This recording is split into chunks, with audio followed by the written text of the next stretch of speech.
읽어주는 아침 묵상 말씀입니다. 오늘은 창세기 49장 말씀으로서 하나님의 복을 받으려면 이라는 제목으로 묵상하겠습니다. 야곱은 파란만장한 생을 마무리하면서 이제 마지막으로 장차 아들들에게 일어날 일들을 바라보며 축복을 하고 있습니다. 본문에 나타난 하나님의 복을 받으려면 어떻게 해야 할까요? 크게 세 부분으로 나누어서 생각해 보도록 하겠습니다. 첫 번째 부류에 속한 사람들은 회개하고 새 사람이 되어야 한다는 메시지를 전해주고 있습니다. 본문의 10절과 11절에 유다에 관한 말씀입니다. 규가 유다를 떠나지 아니하며 통치자의 지팡이가 그 발 사이에서 떠나지 아니하기를 실로가 오시기까지 이르니니 그에게 모든 백성이 복종하리로다. 그의 나귀를 포도나무에 매며 그의 암나귀 새끼를 아름다운 포도나무에 맬 것이며 또 그 옷을 포도주에 빨며 그의 복장을 포도즙에 빨리로다. 르우벤은 야곱의 장자입니다. 그는 능력이 있고 권능이 탁월한 자였습니다. 그런데 그는 장자이면서 장자권을 받지 못하게 됩니다. 왜냐하면 정욕의 노예가 되어서 추한 생활을 하였기 때문입니다. 그 다음에 시므온과 레위가 있는데 시므온과 레위도 역시 장자권을 받지 못하게 됩니다. 왜냐하면 그 누이가 강간을 당하는 사건이 있었을 때 세겜에서 큰 복수를 행하여서 수많은 사람들을 잔인하게 죽이는 일에 앞장섰기 때문입니다.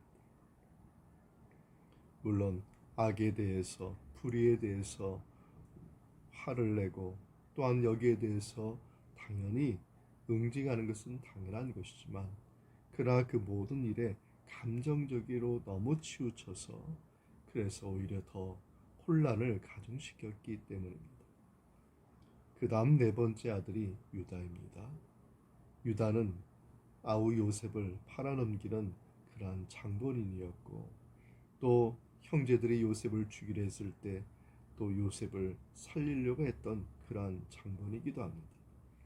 또 그 뒤 많은 사건들이 있는데 그 많은 사건들 가운데 유다는 좋은 일에 관련이 되진 못하였습니다. 그럼에도 불구하고 유다에게는 회개하는 인격이 있었다는 것이죠. 유다는 회개를 하였고 변화가 되어서 새 사람이 되는 그러한 사람이 되었습니다. 그래서인지 몰라도 르우벤으로부터 시작한 장자권은 넷째 아들인 유다에게 머물게 되고 유다가 장자권을 이어받아서 야곱의 대를 잇게 되었습니다. 그리고 잘 알다시피 유다를 통하여서 메시아가 나오게 되었습니다. 우리는 혹 우리가 지은 죄를 회개하지 않고 합리화시키지 않고 있습니까? 유다처럼 자기의 잘못을 회개하는 믿음이 있어야 됩니다. 그리고 인격이 변화되어야 됩니다. 그래야만 하나님께서 주시는 복을 받을 수 있는 복된 사람이 될 수 있는 것입니다. 하나님의 역사에는 능력 있는 자보다도 회개하고 새 사람이 되는 자를 복을 주신다는 것을 기억하기 바랍니다. 둘째 부류에 속한 사람들은 믿음의 분량에 대한 말씀을 하고 있습니다.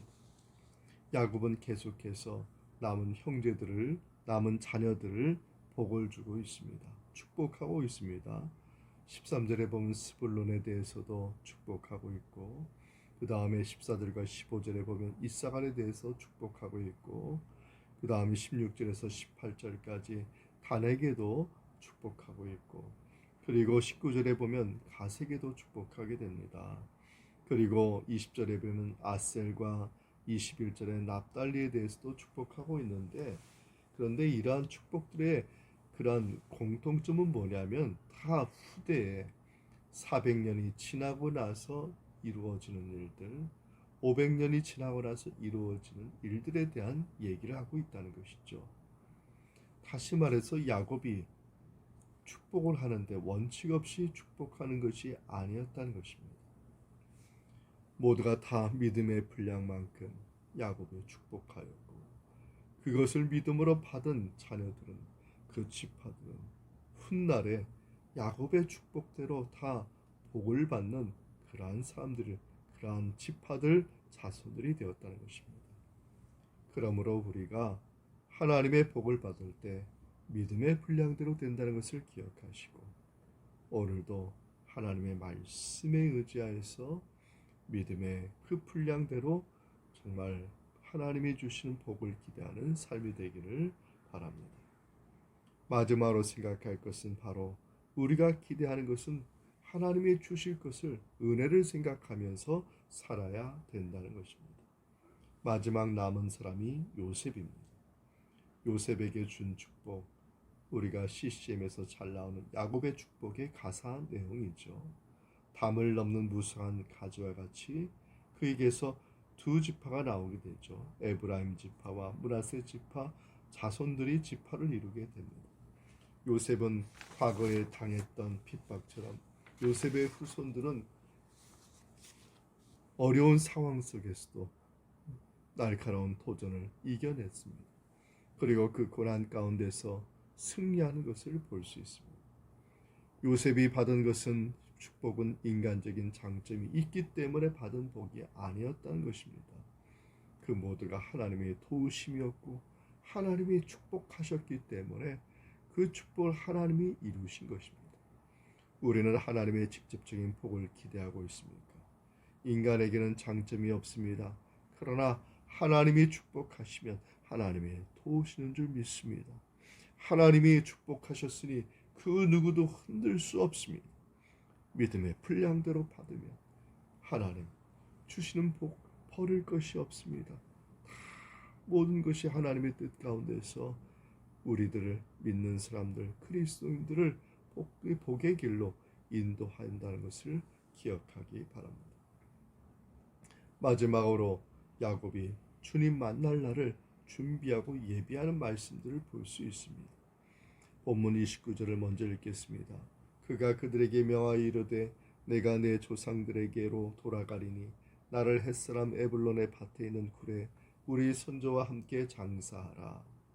야곱은 자기가 죽을 것을 미리 알고 요셉에게 아브라함과 이삭이 묻힌 곳인 가나안 땅 막벨라 굴에 자기를 묻어달라고 부탁합니다. 그리고 야곱은 조용히 하나님의 부르심을 받았습니다. 이렇게 야곱은 준비된 마음으로 죽음을 맞이할 수 있었습니다. 우리도 언제나 주님 맞을 준비를 하면서 살아가야 하겠습니다. 야곱의 모습은 우리에게 어떤 것을 생각하게 하나요? 지금 우리들의 모습은 언젠가 믿음의 선조들의 그 대열에 포함될 수 있다는 것을 말해주고 있는 것입니다. 사랑하는 성도 여러분, 회개하고 새 삶이 되는 삶을 삽시다. 믿음의 분량대로 복을 받게 되니 믿고 복을 기대하는 삶을 삽시다. 그리고 이 세상에 우리는 미련을 두는 것이 아니라 하나님의 나라를 우리 기대하며 사는 것입니다. 주님 만날 날을 예비하며 사는, 그래서 하나님의 인도함 받는 복 받는 우리 성도들 되기를 주님의 이름으로 축원합니다. 아멘.